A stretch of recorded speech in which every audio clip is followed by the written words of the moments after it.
Welcome to Sahyadri TV. ಇವತ್ತಿನ ಅಗ್ರವಾರ್ತೆಗಳಿಗೆ ಸ್ವಾಗತ. ನಾನು ಕವನ. ಮೊದಲಿಗೆ ಹೆಡ್ಲೈನ್ಸ್. ದ್ವಿತೀಯ ಪಿಯುಸಿ ಫಲಿತಾಂಶ ಪ್ರಕಟ. ಈ ಬಾರಿಯೂ ಬಾಲಕಿಯರ ಮೇಲುಗೈ. 73.45% ವಿದ್ಯಾರ್ಥಿಗಳು ಉತ್ತೀರ್ಣ. ಬ್ರ್ಯಾಂಡ್ ಬೆಂಗಳೂರಿಗೆ 1600 ಕಿಲೋಮೀಟರ್ ಉದ್ದದ ಬ್ಲಾಕ್ ವೈಟ್ ಟಾಪಿಂಗ್. ಬಿಬಿಎಂಪಿ ವ್ಯಾಪ್ತಿಯಲ್ಲಿ 10 ವಿಧಾನಸಭಾ ಕ್ಷೇತ್ರದಲ್ಲಿ ಯೋಜನೆ ಜಾರಿ. ಕರ್ನಾಟಕ ಶಾಲಾ ಪರೀಕ್ಷೆ ಮತ್ತು ಮೌಲ್ಯಮಾಪನ ಮಂಡಳಿಯು 2024-25ನೇ ಸಾಲಿನ ದ್ವಿತೀಯ ಪಿಯುಸಿ ಫಲಿತಾಂಶವನ್ನು ಪ್ರಕಟಿಸಿದೆ. 93.90% ಫಲಿತಾಂಶ ಪಡೆದು ಉಡುಪಿ ಜಿಲ್ಲೆ ಮೊದಲ ಸ್ಥಾನದಲ್ಲಿದೆ. 93.57% ಫಲಿತಾಂಶ ಪಡೆದು ದಕ್ಷಿಣ ಕನ್ನಡ ಜಿಲ್ಲೆ ದ್ವಿತೀಯ ಸ್ಥಾನ ಮತ್ತು 48.45% ಫಲಿತಾಂಶ ಪಡೆದು ಯಾದಗಿರಿ ಕೊನೆಯ ಸ್ಥಾನದಲ್ಲಿದೆ.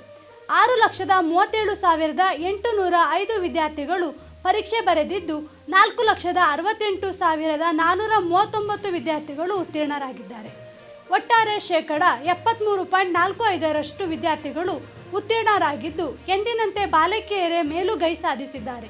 ನಗರದ ರಸ್ತೆಗಳ ಗುಣಮಟ್ಟ ಹೆಚ್ಚಿಸಲು ನಗರದ 1600 ಕಿಲೋಮೀಟರ್ನಷ್ಟು ಉದ್ದದ ರಸ್ತೆಗಳಿಗೆ ಬ್ಲಾಕ್ ಮತ್ತು ವೈಟ್ ಟಾಪಿಂಗ್ ಮಾಡಲಾಗುತ್ತದೆ ಎಂದು ಉಪಮುಖ್ಯಮಂತ್ರಿ ಡಿಕೆ ಶಿವಕುಮಾರ್ ತಿಳಿಸಿದರು. ನಗರದಲ್ಲಿ ಈ ಹಿಂದೆ 196 ಕಿಲೋಮೀಟರ್ ಉದ್ದದ ರಸ್ತೆ ಕಾಮಗಾರಿ ನಡೆಸಲಾಗಿತ್ತು.